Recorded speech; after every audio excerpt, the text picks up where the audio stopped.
Hi, folks. This is Don Meissner with Linda with the North Country Fishing Report.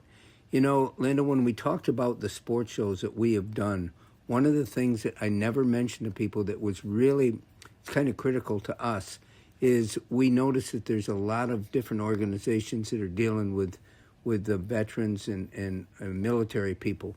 It's a big part of our fishing world. But the thing I wanted to mention today is in our last sports show that we just did, there were people there from an organization that I've never even heard of before. But I wanted to pass this on to people because I bet a lot of people out there haven't heard of it before either. It's called the New York State Outdoorsman Hall of Fame. And we talked to the president of that organization, you and I together, if you remember. Yes, I do remember. Stephen came over to you, and his name is... His name is Stephen Wowelko, and he's the president of the organization. And Stephen was very interesting because not only is he part of this group, and they seem to be very focused on being outdoorsmen, but also kind of conservationists. That's a huge part of it. Yeah. I didn't know anything about this, and I asked Stephen, what is this Hall of Fame about? He says, we honor people that have served our area as volunteers. It's not about who goes out and catches the biggest bass or catches a New York State record. It's not about that. It's about people that give of their time for our outdoor fishing resource and all the conservation that practices that they give to our state. And here was a special little bit about Stephen.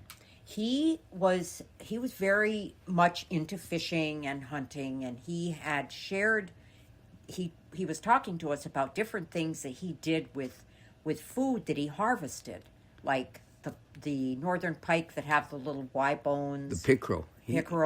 He even brought over some recipes. One was for an antler soup, which is kind of a bone broth and barley, and it was just intriguing. He was so willing to share his knowledge with us. It was fascinating to meet him, to talk to him, to learn more about what he does. Well, this was interesting, too, because remember, this organization honors people that have given so much of their life to others in the outdoors. You know, it's about service and giving. Mm-hmm. And I think this is a huge thing. You know, we talk about conservation. Conservation is at the heart of this. You know, and we talked about one of the people that has helped us so much, Aaron Hardy. But the thing about Aaron is he this is all volunteerism. He gives so much of himself to the state to help with their brook trout conservation program, to go to hike in 8 miles to a pond that needs to be identified and needs to have a sign up that tells people the laws of fishing brook trout in our area. But this is an example. Mm-hmm. And these are people that are giving so much of themselves to our state. And, you know, we take it for granted. We don't realize that what we have, we might not have if it wasn't for these people like these volunteers that the New York State Outdoorsman Hall of Fame is honoring.